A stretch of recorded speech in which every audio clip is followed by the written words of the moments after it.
بہت زیادہ شکر گزار ہیں ڈاکٹر حماد نقوی حفظہ اللہ کے، جو انتہائی مصروف ترین زندگی کے باوجود بھی ہماری اس دعوت پر اس حیدرآباد کی عظیم الشان پیغمبر انقلاب صلی اللہ علیہ وسلم کانفرنس میں تشریف لائے.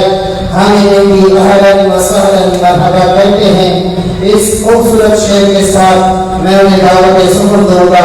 نبی کائنات صلی اللہ علیہ وسلم نے اپنے 23 سالہ مختصر سے نبوت کے دور میں جب کوئی صفا پہ تک ہو تنہا تھے اور جب اس حجۃ الوداع کے موقع پر عرفہ کے میدان پہ تھے، جابر بن عبداللہ کی زبانی کے دائیں اور بائیں آگے اور پیچھے لوگوں کا ایک جمع غفیر تھا.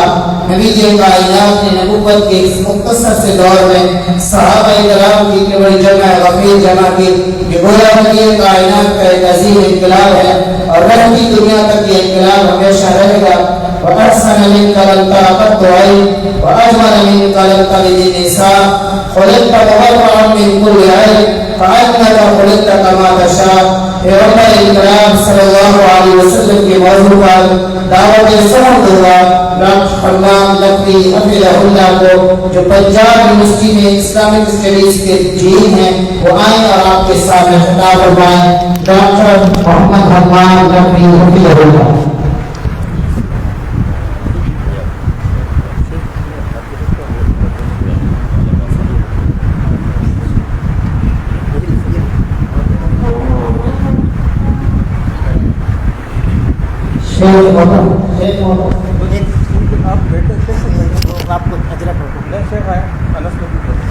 شیخ انس رضی اللہ سے گزارش کروں گا کہ ہمارے مؤسس محترم مقرر مہمان خاص ڈاکٹر حماد نقوی حفظہ اللہ کو سندھی ثقافت کی جو شامل ہے دوستی اور علم کو بنائیں.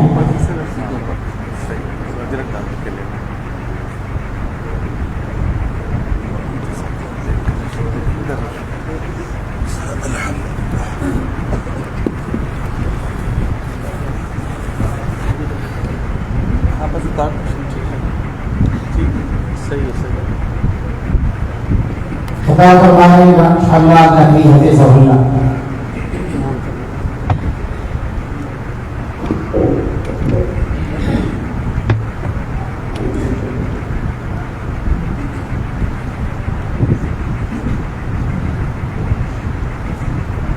السلام علیکم ورحمۃ اللہ وبرکاتہ.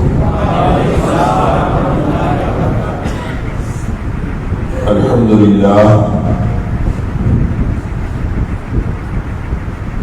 الحمد للہ وکفى وسلام علی عباده الذین اصطفى. اشہد ان لا الہ الا اللہ وحدہ لا شریک لہ واشہد ان محمدا عبدہ ورسولہ صلی اللہ علیہ وآلہ وسلم. اللهم صل على محمد وعلى آل محمد كما صليت على إبراهيم وعلى آل إبراهيم إنك حميد مجيد. اللهم بارك على محمد وعلى آل محمد كما باركت على إبراهيم وعلى آل إبراهيم إنك حميد مجيد. أما بعد فأعوذ بالله السميع العليم من الشيطان الرجيم من همزه ونفخه ونفثه. بسم الله الرحمن الرحيم. لقد من الله على المؤمنين إذ بعث فيهم رسولا من أنفسهم يتلو عليهم آياته ويزكيهم ويعلمهم الكتاب والحكمة وَإِن كَانُوا مِن قَبْلُ لَفِي ضَلَالٍ مُبِينٍ. یقیناً اللہ نے احسان فرمایا اہل ایمان کے اوپر جب ان کے درمیان انہی میں سے ایک رسول صلی اللہ علیہ وآلہ وسلم مبعوث فرما دیے جو ان کے اوپر ان کی آیات تلاوت کرتا ہے اور ان کا تزکیہ کرتا ہے اور ان کی کتاب و حکمت کی تعلیم دیتا ہے. اور اگرچہ اس سے پہلے وہ لوگ کھلی گمراہی میں تھے. اللہ کریم نے نبی اکرم صلی اللہ علیہ وسلم کی اس دنیا میں تشریف آوری کو احسان فرمایا.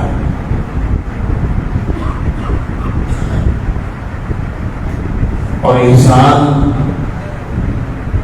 آپ صلی اللہ علیہ وسلم کی ولادت کو نہیں فرمایا، آپ کی رسالت کو فرمایا. اذ بعث فیہم رسولا من انفسہم، اس وقت احسان فرمایا جب اللہ کریم نے ان کو بطور رسول مبعوث فرمایا. اس لیے احسان نہیں کہ نبی اکرم صلی اللہ علیہ وسلم کی ذات اقدس بڑی بابرکت ذات ہے، اس لیے احسان نہیں کہ نبی پاک صلی اللہ علیہ وسلم کا وجود، آپ کی تشریف آوری وہ ہر شخص کے لیے وہ برکت کا باعث. صرف اس لیے احسان نہیں کہ نبی اکرم صلی اللہ علیہ وسلم وہ ساری کائنات سے اعلیٰ و افضل ہے. اللہ کے بعد اس دھرتی، اس کائنات کی سب سے بزرگ ہستی نبی اکرم صلی اللہ علیہ وسلم ہے. یہ اس لیے احسان نہیں فرمایا بلکہ فرمایا اذ بعث فیہم رسولا من انفسہم، جب ان کے درمیان میں رسول صلی اللہ علیہ وسلم کو مبعوث فرما دیے. یہ ہے اللہ کریم کا احسان. تو فرق کیا ہے؟ فرق یہ ہے، یعنی میری اس گفتگو کا مطلب یہ نہ سمجھا جائے کہ نبی اکرم صلی اللہ علیہ وسلم ذات کے اعتبار سے کائنات کی، اللہ کے بعد کائنات کی سب سے بزرگ ہستی نہیں ہے، یا نبی اکرم صلی اللہ علیہ وسلم کی شان میں رک رہے. اللہ کے بعد اس کائنات کی سب سے بزرگ ہستی نبی پاک صلی اللہ علیہ وسلم. اللہ نے ساری مخلوقات میں سے انسان کو چنا، انسانوں میں سے اللہ نے نبیوں کو چنا، نبیوں میں سے اللہ نے نبی اکرم صلی اللہ علیہ وسلم کو چنا. ایک حدیث ہے ترمذی شریف کی اندر، نبی پاک صلی اللہ علیہ وسلم تشریف فرما تھے. آپ کے پاس چچا عباس تشریف لائے. حدیث کے الفاظ ہے، راوی کہتا ہے کأنہ سمع شیئا، ایسے لگتا ہے جیسے وہ کوئی ناگوار بات نبی کریم صلی اللہ علیہ وسلم بارے سن رہا ہے. جس طرح آپ صلی اللہ علیہ وسلم کے بارے میں آج کے دور میں مختلف لوگ ہرزہ سرائی کرتے ہیں، اس طرح نبی پاک صلی اللہ علیہ وسلم کے دور میں بھی آپ کی شان میں ہرزہ سرائی کرتے ہیں.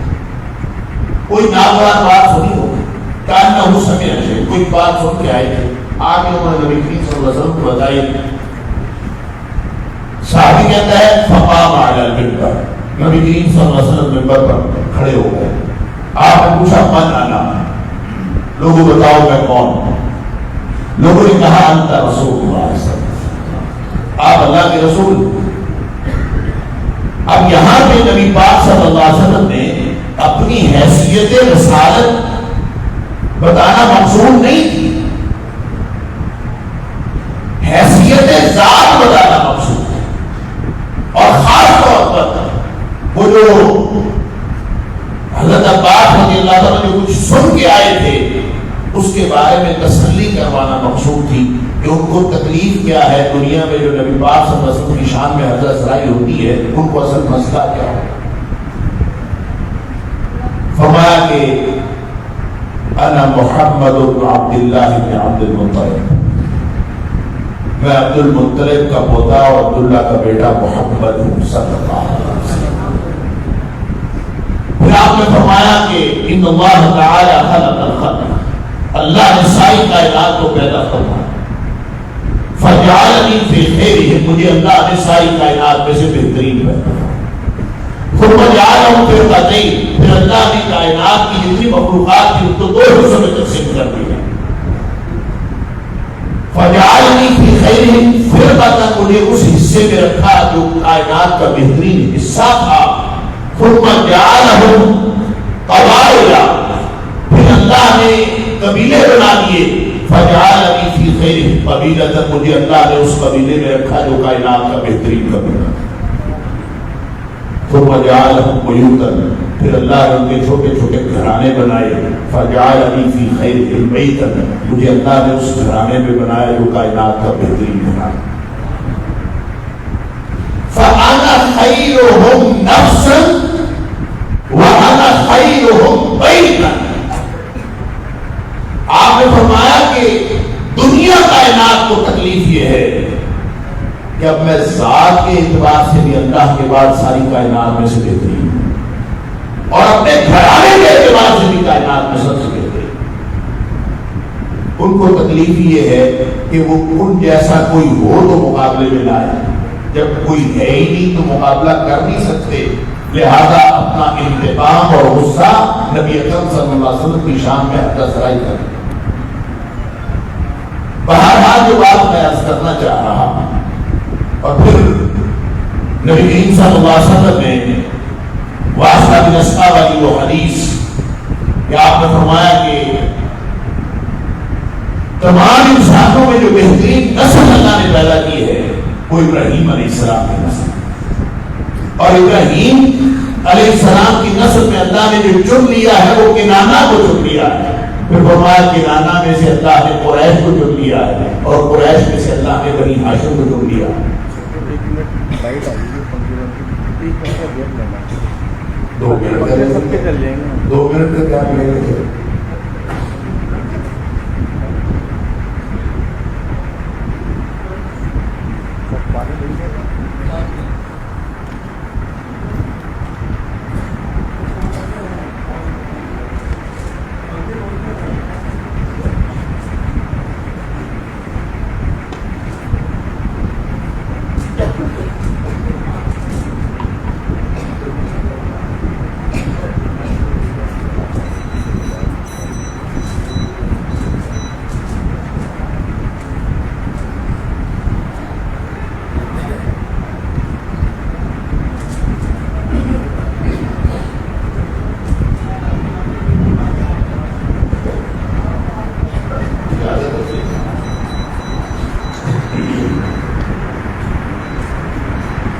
نبی اکرم صلی اللہ علیہ وسلم نے فرمایا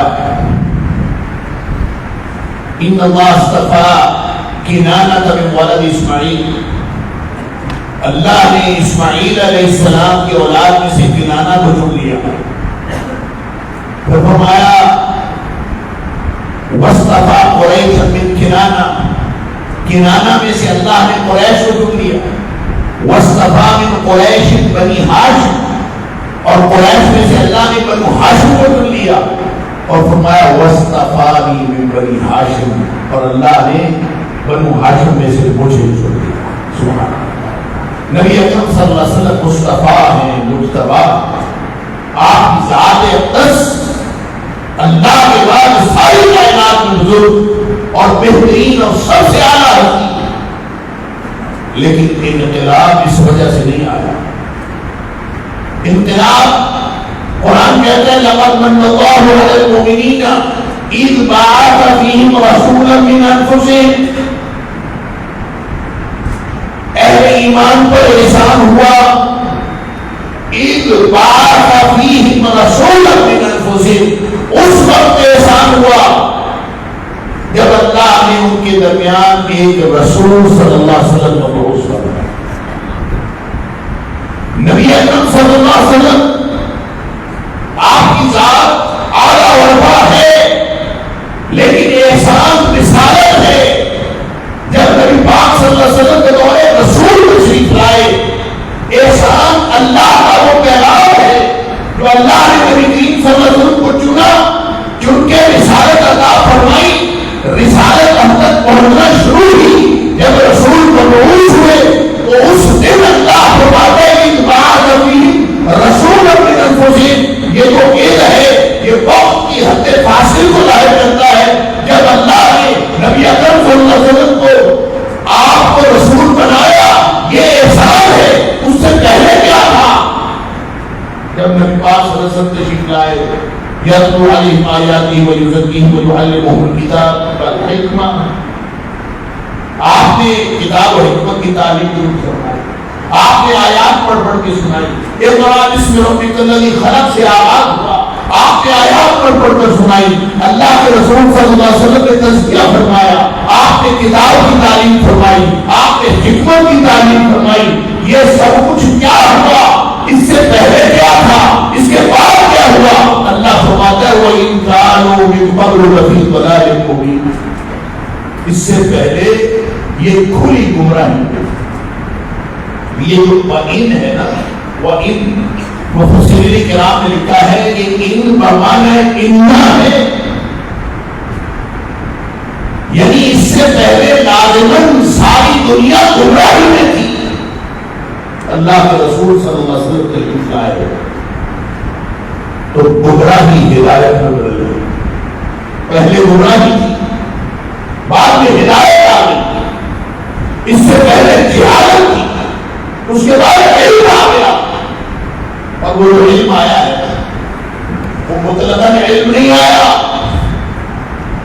یہ جو انقلاب ہے، لفظ انقلاب کی بھی آپ سمجھ لیجیے، انقلاب کا معنی ہوتا ہے کسی چیز کو الٹ دینا، پہلے وہ چیز اور ہو اور وہ ٹوٹل دوسری چیز بن جائے، جس کو انقلاب کہتے ہیں۔ اگر کوئی چیز ذرا سی تبدیلی ہو، اس میں کچھ تبدیلی آئے، وہ انقلاب نہیں ہوتا، انقلاب ہوتا ہی ہے جب پہلے سے دوسری چیز، اگر پہلے اندھیرا ہے بعد میں مکمل روشنی ہو جائے، اگر پہلے روشنی ہے بعد میں اندھیرا ہو جائے، اگر پہلے سے دوسری کی کیفیت میں ذرا سی تبدیلی آئے تو اس کو انقلاب نہیں کہتے۔ اگر نبی پاک صلی اللہ علیہ وسلم پیغمبر انقلاب ہے اور واقعہ پیغمبر انقلاب، نبی کریم صلی اللہ علیہ وسلم نے صرف فکر کا انقلاب برپا نہیں کیا، آپ نے صرف علم کا انقلاب برپا نہیں فرمایا، آپ نے سماجی انقلاب بھی برپا فرمایا ہے، آپ نے لوگوں کا عقیدہ بھی بدلا ہے، آپ نے لوگوں کی فکر بھی بدلی ہے، آپ نے علم بھی عطا فرمایا ہے، آپ نے علم کا معیار بھی بدلا۔ آپ دیکھیں کہ شروع ہوا، قرآن نازل ہونا شروع ہوا تو پہلی وحی کیا آئی؟ اقرا، پڑھو۔ اب یہ جو ہم لوگ ہیں، سکولوں والے، کالجوں والے، مدرسوں والے، ہر کوئی کہتا ہے دیکھیں نبی پاک صلی اللہ علیہ وسلم نے جہالت میں، جاہلیت میں، ایک ہوتی ہے جہالت، ایک ہوتی ہے جاہلیت۔ قرآن کہتا ہے حکم الجاہلیت یبغون، کیا لوگ جاہلیت کا قانون چاہتے ہیں؟ جاہلیت کا مادہ بھی جہل ہے اور جہالت کا مادہ بھی جہل ہے، اس کا معنی ہے عدم علم کی کیفیت، جہاں علم نہیں ہوتا تو جہالت، لیکن جاہلیت وہ رویہ ہے، جاہلیت وہ زندگی کا نام ٹھاک ہے، جاہلیت وہ زندگی میں شبہ ہے، جاہلیت وہ معاشرے کا ایک عمومی تاثر ہے، جاہلیت وہ تحریک ہے، جاہلیت وہ تمدن ہے، جاہلیت وہ کلچر ہے جو جہالت کی بنیاد پر بنتا ہے، وہ صرف جہالت نہیں ہوتی۔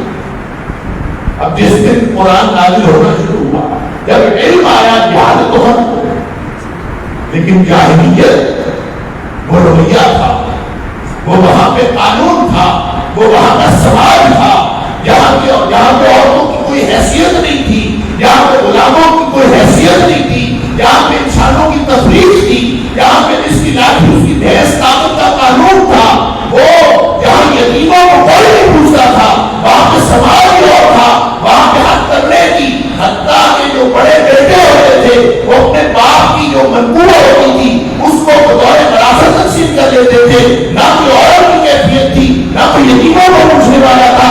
سماجی طور پر جو پورا معاشرہ تھا وہ ایک ایسی تصویر پیش کر رہا تھا کہ نبی اکرم صلی اللہ علیہ وسلم جب تشریف لائے، آپ نے اقرا بسم ربک الذی خلق نے یہ قرآن نازل ہونا شروع ہوا، آپ نے سنانا شروع فرمایا، جہالت کی جگہ علم آنا شروع ہو گیا، جہالت ختم ہوئی، جاہلیت ختم نہیں ہوئی، جہالت ختم، جاہلیت کب ختم ہوئی؟ 23 برس لگائے نبی پاک صلی اللہ علیہ وسلم، ایک ایک بات سمجھائی، ایک ایک بات سکھائی، ایک ایک بات کر کے دکھائی، لوگوں کے دل بدلے، لوگوں کے عقیدے بدلے، لوگوں کی فکر بدلی، لوگوں کا عمل بدلا، اپنا معاشرہ بدلا۔ پھر جب نبی کریم صلی اللہ علیہ وسلم نے خطبہ حجۃ الوداع کے موقع پر، وہ پہلا اور آخری حج جو نبی کریم صلی اللہ علیہ وسلم نے، تو 1.5 لاکھ کے قریب یا 1,40,000 کے قریب صحابہ کرام اس حج میں شرکت تھے نبی پاک صلی اللہ علیہ وسلم۔ اس دن نبی پاک صلی اللہ علیہ وسلم نے فرمایا الا ان امر الجاہلیت تحت قدمیہ، جو جاہلیت کے جتنے امور ہیں ساری کی ساری جاہلیت آج میرے قدموں کے نیچے رکھی۔ ایک دن میں نہیں ہوتا انقلاب، ایک دن میں نہیں آتا، انقلاب وقت لیتا ہے، انقلاب کہانیاں لیتا ہے، بعض اوقات انقلاب صدیاں لیتا ہے۔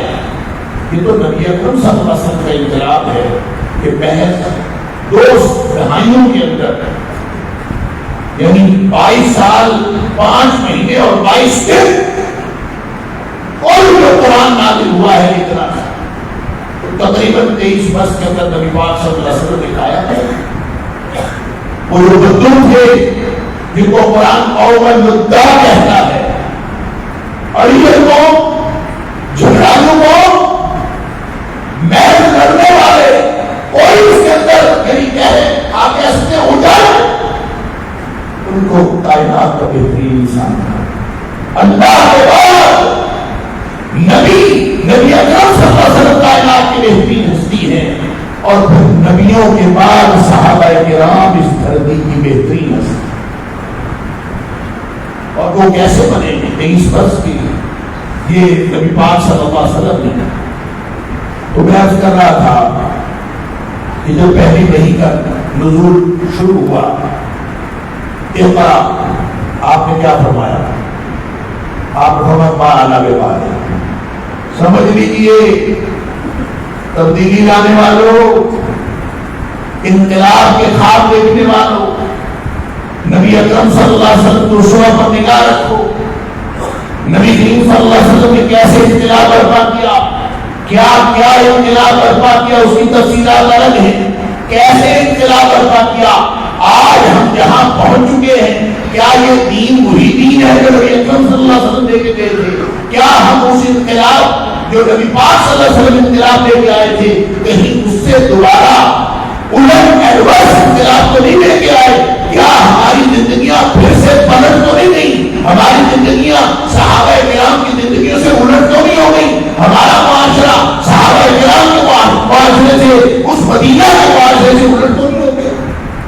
کیا دوبارہ کسی ایسے انقلاب کی طرف تو نہیں چلے گئے؟ کیا پھر اسی انقلاب کی ضرورت ہے جو نبی اکرم صلی اللہ علیہ وسلم دیکھ رہا ہے؟ اقرا پڑھو، آپ نے فرمایا ما انا بقارئ، میں نہیں پڑھنے والا۔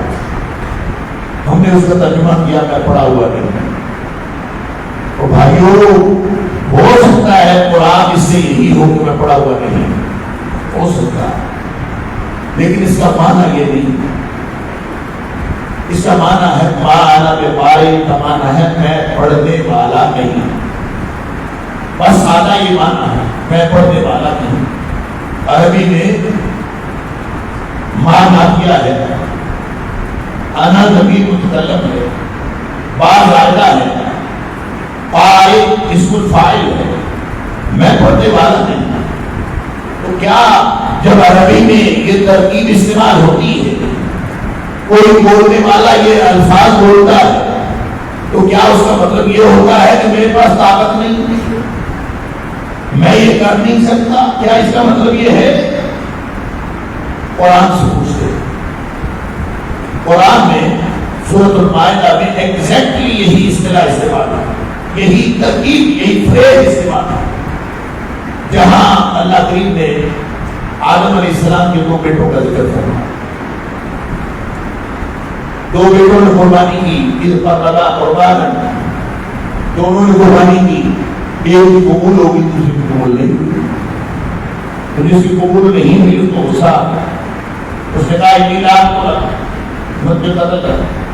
بھائی ہیں دونوں، بس غصہ ہے. وہ کہتا ہے مجھے قتل کرو.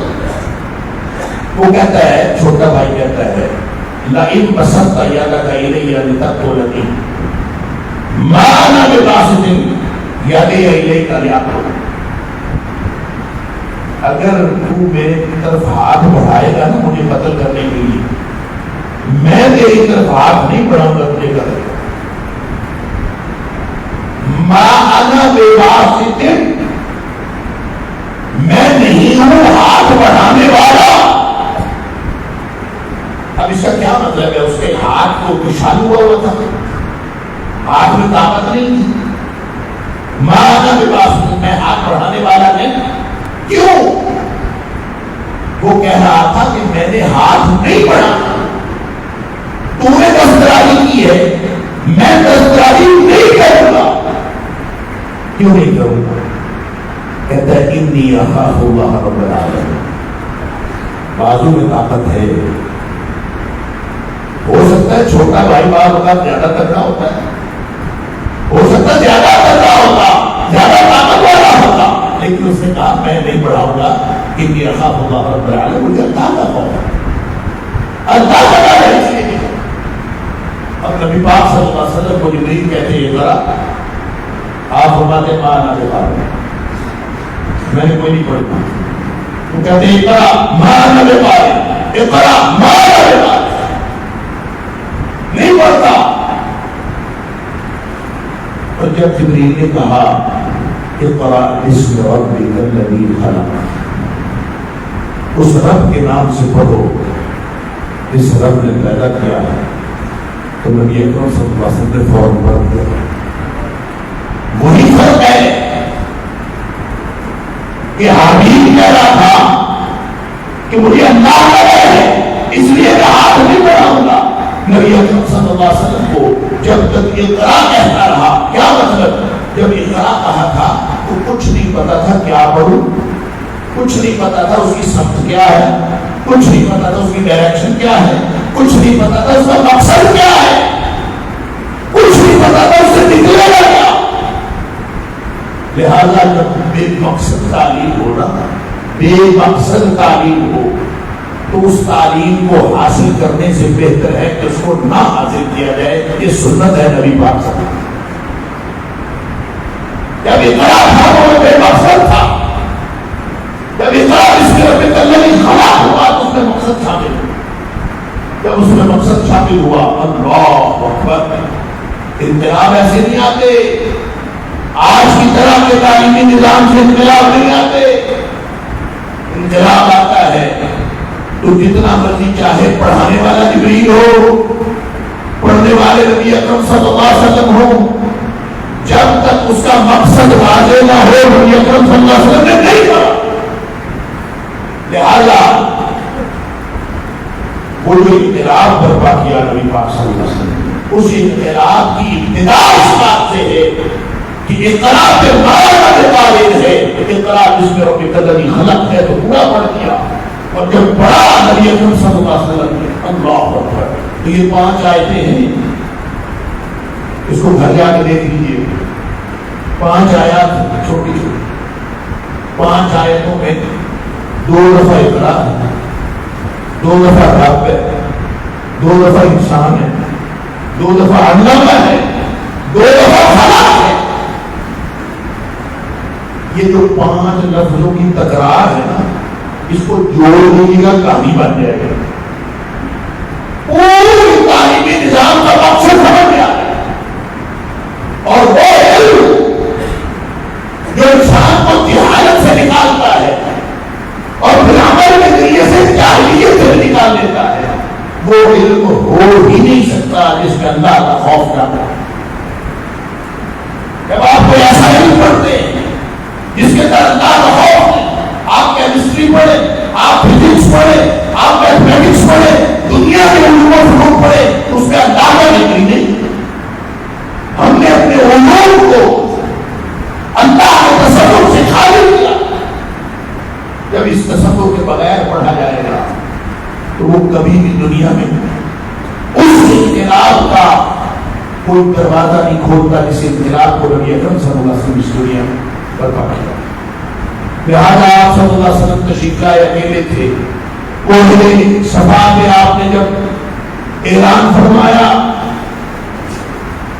آپ کو معلوم ہے کہ نبی اکرم صلی اللہ علیہ وسلم کی ذات کو ماننے والا ابو جہل بھی تھا. نبی کریم صلی اللہ علیہ وسلم کی ذات کو ماننے والا ابو لہب بھی تھا. نبی کریم صلی اللہ علیہ وسلم کو سب سے اچھا, سب سے بہتر, سب سے اعلیٰ, صادق اور امین سارے صفات کے ساتھ یہ سارے ماننے والے.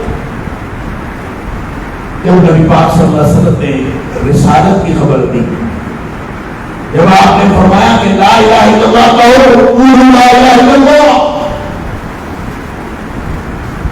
آپ صلی اللہ علیہ وسلم فرماتے میں لہو کے جملے کو ویس کے پیچھے کو لشکر چھپا ہے جو تمہارے اوپر حملہ آیا ہونے والا, تمہارا کیا خیال ہے؟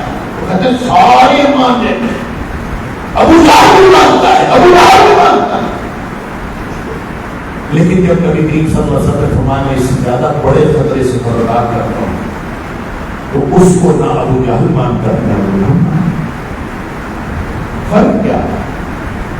فرق یہ ہے کہ نبی اکرم صلی اللہ علیہ وسلم کی ذات اقدس کو مان لینے سے انسان امتی بنتا ہی نہیں. امتی لگتا ہے تو نبی پاک صلی اللہ علیہ وسلم کی رسالت کو ماننے سے لگتا ہے. ہدایت ملتی ہے تو رسالت کو ماننے سے. کافر دور جدید کا ہو یا دور قدیم کا ہو, نبی پاک صلی اللہ علیہ وسلم کی خوبیوں کے وہ بھی قائل تھے. جدید دور میں کافر بھی نبی پاک صلی اللہ علیہ وسلم کی خوبیوں کے قائل ہیں. یہ جو مائیکل ہارٹ ہے جس نے دی 100 کتاب لکھی ہے دور جدید کا کام, اس نے لکھی دنیا کے 100 لوگ جنہوں نے معاشرے کے اندر اپنے بھرپور خدمات سر انجام دی ہیں اور جن کا سب سے زیادہ اثرات ہے معاشرے. اس نے سماجی مطالعہ کیا, اس نے علمی مطالعہ نہیں کیا, اس نے عقیدے کا مطالعہ نہیں کیا, اس نے سماج کا مطالعہ کیا ہے. کس نے معاشرے کے پسے ہوئے طبقات کو اوپر لا کے ان کی وہ جو ساکھ بحال کی ہے, جس نے معاشرے کے اندر انقلاب برپا کیا ہے, تو اس نے پہلے نمبر پر نبی اکرم صلی اللہ علیہ وسلم کا نام لینا بھی. تاریخ کے 100 کہتے ہیں کہ جب وہ پہلے نمبر پر نبی پاک صلی اللہ علیہ وسلم کا نام رکھنے لگا تو یہودیوں نے اس کی مخالفت کی, عیسائیوں نے خاص ہو عیسائی. انہوں نے اس کو کہا کہ تم اپنی بات کو نظر ثانی کر لو کسی اور کو, یہ تو مسلمان خوش ہو جائے. اس نے کہا کہ میں نے جو پیرامیٹرز بنائے, جو انڈیکیٹرز بنائے, میں نے جو تحقیق کا بیانیہ بنایا, میں نے جس بنیاد پر تحقیق کی, جو ہائپوتھیسس تھا, جو اس کا فرضیہ تھا, اس سے نتیجہ یہ نکلتا ہے کہ نبی پاک صلی اللہ علیہ وسلم اس دنیا کی سب سے اعلیٰ ہے. سب سے بڑا انقلاب نبی پاک صلی اللہ علیہ وسلم نے برپا کیا. تو میں مجبور ہوں میں اس کے علاوہ اور بولنا اس سے وہی نبی پاک. میں پوچھتا ہوں مائیکل ہارٹ امتی بن گیا کیوں؟ اس لیے کہ نبی پاک صلی اللہ علیہ وسلم کی خوبیوں کو مانا, اس نے رسالت کو دی. اصل چیز نبی پاک, اصل انقلاب رسالت سے آتا ہے. نبی پاک صلی اللہ علیہ وسلم کی لائی تعلیمات سے آتا ہے. نبی پاک صلی اللہ علیہ وسلم کی ذات سے جوڑنے سے انقلاب نہیں آتا, نبی پاک صلی اللہ علیہ وسلم کی تعلیمات کو جوڑنے سے انقلاب. اللہ فرماتے ہیں وَإِن كَانُوا مِن قَبْلُ لَفِي ضَلَالٍ مُبِينٍ إِذْ أَرْسَلَ إِذْ بَعَثَ فِيهِمْ رَسُولًا مِّنْ أَنفُسِهِمْ, جب رسول صلی اللہ علیہ وسلم کو مبعوث فرمائے, وَإِن كَانُوا مِن قَبْلُ لَفِي ضَلَالٍ مُبِينٍ, اس سے پہلے گمراہی میں تھے. نبی اکرم صلی اللہ علیہ وسلم تشریف لائے, گمراہی ختم ہوئی. گمراہی ختم ہوئی تو اس کی جگہ پہ کیا آیا؟ علم آیا. اللہ ولی الذین آمنوا یخرجہم من الظلمات الى النور. اللہ اہل ایمان کا اللہ اہل ایمان کا دوست ہے، یخرجہم من الظلمات الی النور، اندھیروں سے نکالتا ہے روشنی عطا فرماتا ہے، یہ انقلاب ہے۔ پھر نبی پاک صلی اللہ علیہ وسلم نے کوئی انقلاب برپا کیا، اس کے لیے طریقہ کار ہے۔ دیکھیں عورت کی حیثیت، نبی ابھی بیٹی کی عظمت آپ سن رہے تھے مولانا عبد الرحیم صاحب سے۔ اب دیکھیں بیٹی کو زندہ کر دیا گیا، زندہ دفن کر دیا گیا۔ نبی کریم صلی اللہ علیہ وسلم نے فرمایا یہ تمہاری جنت ہے، تم اگر بیٹیوں کی پرورش کرو گے، ایک بیٹی کی پرورش، صحابی نے نبی پاک صلی اللہ علیہ وسلم 3 بیٹیوں کی پرورش جس نے کی وہ جنت میں گیا۔ صحابی کہتا ہے 2، فرمایا وہ بھی گیا جنت میں۔ اور ایک روایت میں ہے کہ ایک صحابی کہتا ہے کہ ایک بیٹی کی پرورش کی، فرمایا وہ بھی جنت میں گیا، وہ جنت سے آگ بن جائے گی، رکاوٹ بن جائے گی۔ اور رہ گئی بیویاں، یہ لوگوں کو تو اعتراض ہے 4 بیویاں اسلام نے اجازت دی ہے 4۔ وہ بندے کے پتروں عرب کے قبل اسلام کے حالات پڑھ کے ایک آدمی 100 شادیاں کرتا تھا، 50 شادیاں کرتا تھا، ان کو بالکل لیبر کی طرح رکھتا تھا، اس کی کوئی معاشرے میں حیثیت نہیں تھی۔ اسلام نے کم کر کے محدود کر کے 4 کر دیا کہ 4 سے زیادہ کر دی۔ اسلام نے 4 کی اجازت دے کے محدود کیا ہے، اس کی عزت بحال کی ہے، دوسرے حقوق کرتے ہیں، پھر کہا ہے انصاف کرو، اور پھر کہا ہے کہ اگر انصاف نہ کر سکو تو پھر ایک۔ اسلام نے اس کو پورا مقام دیا۔ رہ گئی ماں، تو ماں کے قدموں کے نیچے جگہ ہے۔ اللہ، اب یہ معاشرے اوپر اٹھایا جا رہا ہے اس قدموں میں۔ اور پھر وہ یتیم، سورہ نساء کی پہلے 43 آیات آپ پڑھیں، یہ جو 2 پسے ہوئے ہوتے ہیں، ایک عورت اور دوسرے یتیم، نبی پاک صلی اللہ علیہ وسلم کے سارے اقدامات ان کے لیے تاکہ یہ طبقہ اوپر آتا۔ پھر ایک طبقہ تھا غلاموں کا، غلاموں کے بارے میں نبی پاک صلی اللہ علیہ وسلم دنیا سے تشریف لے جا رہا ہے، جو خاص حکم دیے آپ نے اپنی وفات سے قبل، جو خاص حکم دیے نبی پاک صلی اللہ علیہ وسلم نے عورتوں اور غلاموں کا خیال رکھا، ان کا خیال رکھنا ہے۔ کیوں؟ اس لیے کہ اس معاشرے میں جہاں یہ پسے ہوئے طبقے تھے، معاشرہ کبھی ترقی کر نہیں سکتا جب تک وہ پسے ہوئے طبقوں کو ان کا حق نہیں ہے۔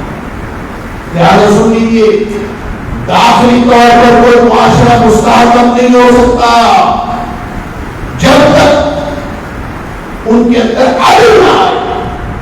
اسلام نے ریاست کو داخلی طور پر مستحکم کرنے کے لیے جو اصول دیا اس کا نام عدل ہے۔ جب عدل قائم ہو جائے گا، ہر طبقے کو اس کا حق مل جائے گا۔ عدل کا معنی ہوتا ہے بدر شیء فی موضعہ، ہر حقدار کو حق دینا، اور اس کے مقابلے میں ظلم ہے۔ اس معاشرے میں حقدار کو حق نہ ملے، وہاں کبھی انقلاب نہیں آتے۔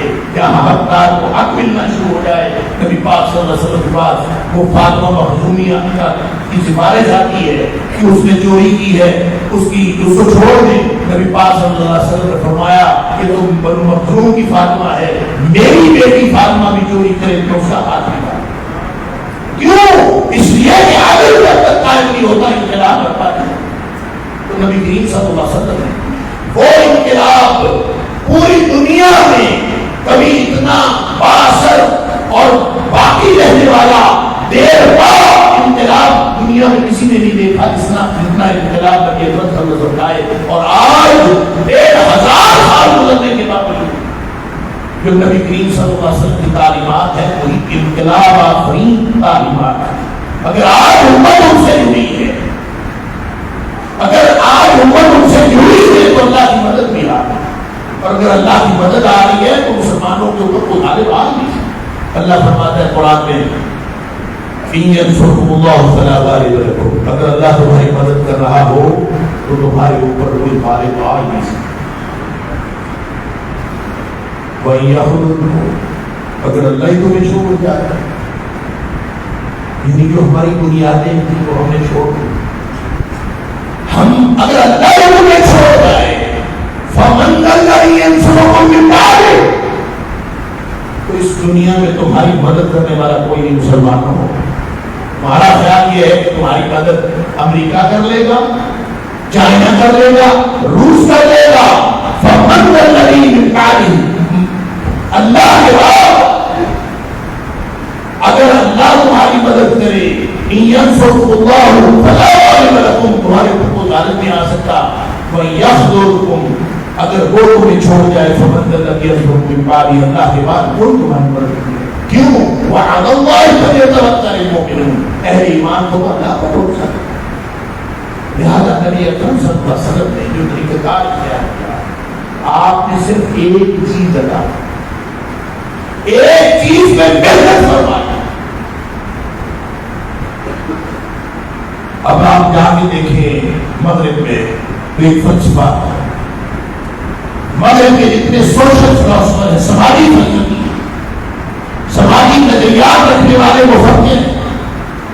کوئی کہتا ہے کہ لوگوں کو روزگار دے دیں تو معاشرے کے استحکام پیدا ہو جاتا ہے، امن پیدا ہو جاتا ہے. کوئی کہتے ہیں کہ لوگوں کے پولیسی سسٹم اچھا ہو جائے تو داخلی استحکام پیدا ہو جاتا ہے. کوئی کہتا ہے کہ معاشی حالات اچھے ہو جائیں تو استحکام پیدا ہو جاتا ہے. کوئی کہتا ہے کہ اگر لوگوں کی تربیت اچھی ہو تو معاشی استحکام پیدا، داخلی استحکام پیدا ہو جاتا ہے. ہر ایک کے اپنے اپنے فلسفے ہیں. حالانکہ آپ دیکھ لیجیے کہ آپ ان معاشروں کے اندر، مغرب کا معاشرہ کوئی بھی ہو، آپ یو کے کو دیکھ لیں، آپ یورپ کو دیکھ لیں، آپ امریکہ کو دیکھ لیں، وہاں پہ سارے کچھ کے باوجود جرم کبھی نہیں ہوا. اور نبی اکرم صلی اللہ علیہ وسلم نے کیا، وہاں پہ کون سی چیز تھی جو نبی پاک صلی اللہ علیہ وسلم صحابہ کے اندر پیدا کی اور ایک دم ان کی قائم کرنے کی؟ وہ لوگ جو چوریاں کرتے تھے، چوریاں مدد کرتے تھے. یہ ایک تو چوری کرنا، ایک ہوتا ہے چوری کر کے تو پھر پوری دنیا پہ مشہوری کرنا کہ میں نے کی ہے چوری. ایک ہوتا ہے بدماشی کرنا، ایک ہوتا ہے بدماشی کر کے پوری دنیا پہ مشہوری کرنا کہ ہم نے بدماشی کی ہے. اللہ نبی پاک صلی اللہ علیہ وسلم نے فرمایا کہ ایک وقت آئے گا کہ ایک خاتون وہ چلے گی حضرموت سے، تو اس کو کوئی یمن سے چلے گی حضرموت تک، یا حضرموت سے چلے گی حجاز تک آئے گی، اس کو کوئی خطرہ نہیں ہوگا. تو صحابی کہتے ہیں کہ بنو کہ ہے کہ چور کدھر جائیں گے اسے، یعنی اتنے بڑے بڑے چور، اتنے بڑے بڑے ٹھگ جو چوریاں کر کے. اور دیکھیں وہاں پہ باقاعدہ محاورے تھے. کوئی کہتا تھا یہ بڑا عاشق ہے، وہ کہتا تھا یہ بڑا عاشق ہے. وہاں پہ محاورہ تھا عاشق بن بنی عذرا، بنی عذرا کے عاشق سے بڑا کوئی عاشق نہیں ہوتا. اور جس کو بھی بتانا ہوتا ہے یہ بڑا عاشق ہے، بڑا بدماش ہے، اس کو کہا جاتا تھا عاشق بن بنی عذرا. یہ بنی عذرا کے عاشقوں سے بڑا ہے. یعنی کیسا معاشرہ ہے. اس معاشرے کو نبی اکرم صلی اللہ علیہ وسلم نے صرف ایک چیز بتایا، اور وہ کیا چیز تھی؟ وہ تھی تقوی اللہ، اللہ کا خوف. اوصیکم بتقوی اللہ. جا کے وہ صحابہ نے پوچھا اللہ کے رسول صلی اللہ علیہ وسلم آپ ہمیں کوئی نصیحت کیا چاہیے؟ آپ نے فرمایا اوصیکم بتقوی اللہ، میں تمہیں ایک اللہ کا خوف دل میں ڈالا. بس دنیا میں جرم سے روکتا ہے تو صرف اللہ کا خوف روکتا ہے. نہ داڑھی روکتی ہے، نہ پردہ روکتا ہے، نہ چار دیواریاں روکتی ہیں، نہ روزگار روکتا ہے، نہ پولیس روکتی ہے، نہ فوج روکتی ہے. جرم کو روکتا ہے تو صرف اللہ کا خوف روکتا ہے. نبی اکرم صلی اللہ علیہ وسلم کے دل میں اللہ کا خوف ہے. بس وہی لوگ تھے اکیلے اللہ، کسی کو نہیں پتا کہ بدکاری کا ارتکاب ہوا ہے. وہ خود آتا ہے، آپ کہتا ہے اللہ کے رسول صلی اللہ علیہ وسلم یہ پاک کر دیں گے، مجھ سے غلطی ہوگی، وہ بدماشی والا ماحول جہاں بدماشی کو فخر سمجھا جاتا تھا، آج وہاں کسی سے غلطی ہوتی ہے، گناہ کا ارتکاب ہوتا ہے تو فوراً نبی پاک صلی اللہ علیہ وسلم کے پاس آتا ہے، اللہ کے رسول صلی اللہ علیہ وسلم مجھے پاک کر. کیوں؟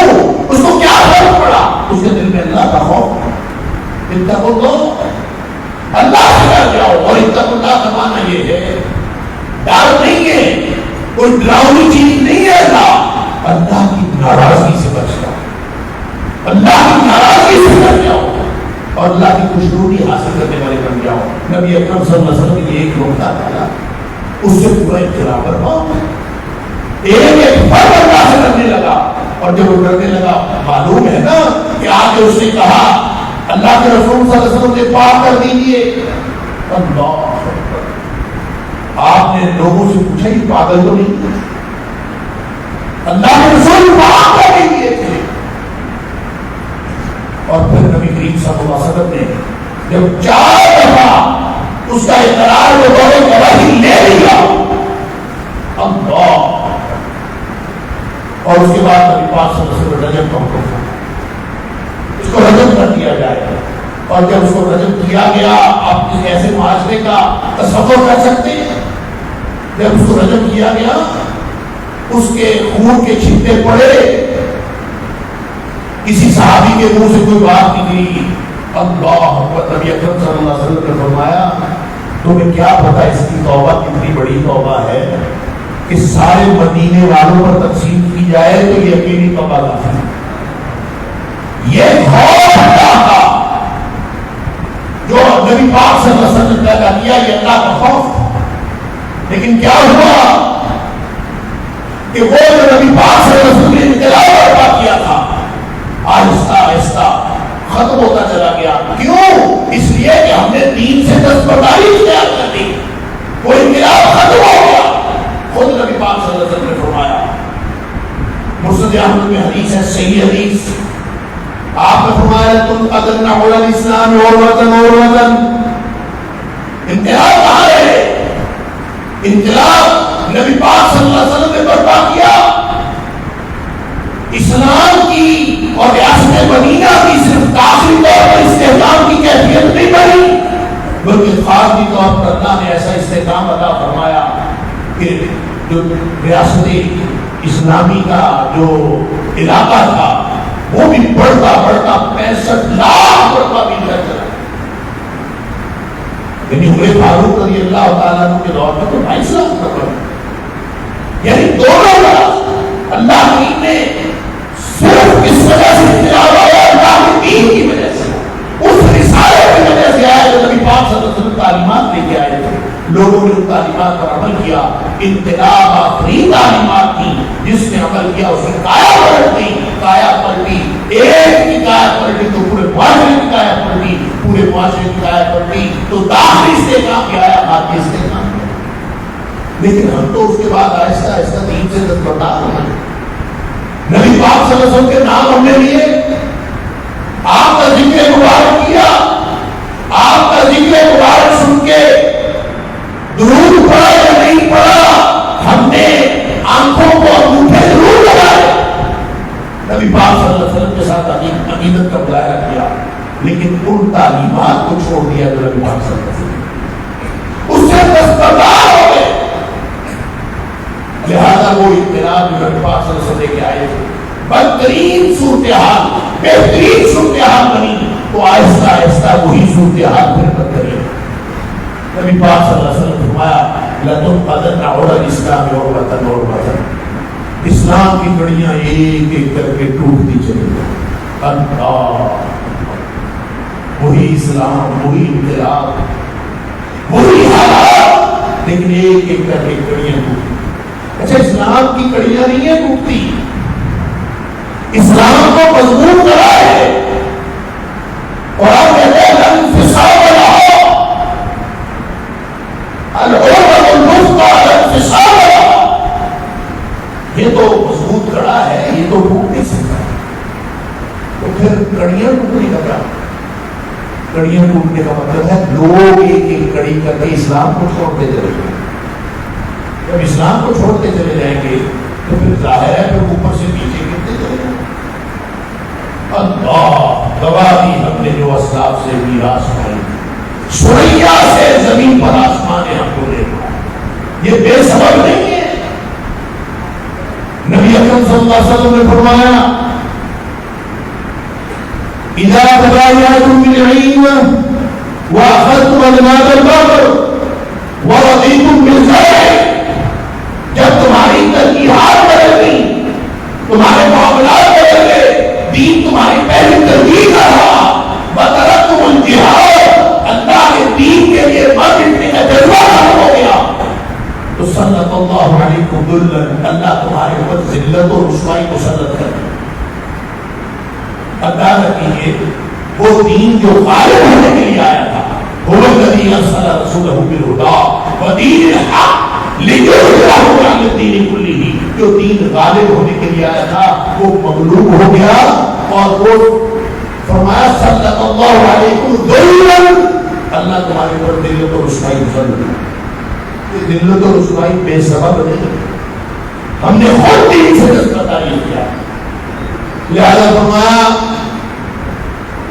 کہ جس نے ذلت و رسوائی مسلط کی ہے لا ينزعه، وہ اس کو واپس نہیں کرے گا، حتی ترجعوا الی دینکم، جب تک واپس تم دین کو پہلی ترجیح بناؤ گے اس وقت تک وہ واپس نہیں کرے گا۔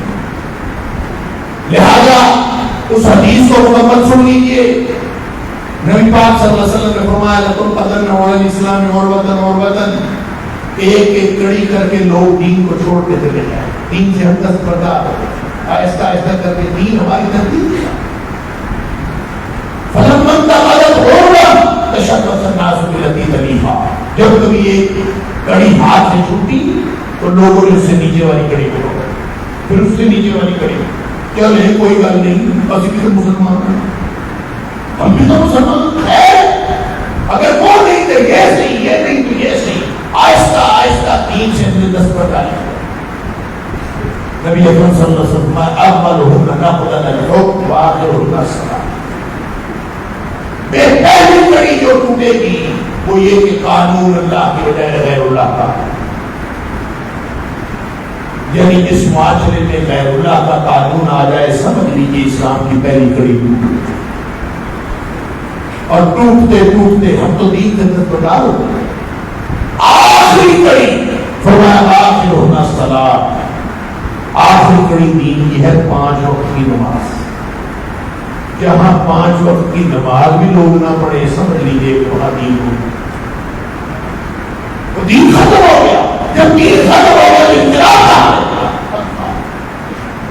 لہذا اپنے آپ کو واپس نبی پاک صلی اللہ علیہ وسلم کے اس اصول پر جو آپ نے ایک چیز صحابہ کرام کے اندر پیدا کی تھی، وہ تھی اللہ کا خوف، اللہ کا تقویٰ، اور تقویٰ کا معنی یہ ہے کہ ہر لمحہ انسان یہ سوچتا رہے کہ ہر وہ بات جو اللہ کو راضی کر دینے والی ہے وہ مجھ سے چھپ نہ جائے، رہ نہ جائے، ہونے سے رہ نہ جائے، اور ہر وہ چیز جو اللہ کو ناراض کر دینے والی ہے وہ کہیں مجھ سے ہو نہ جائے۔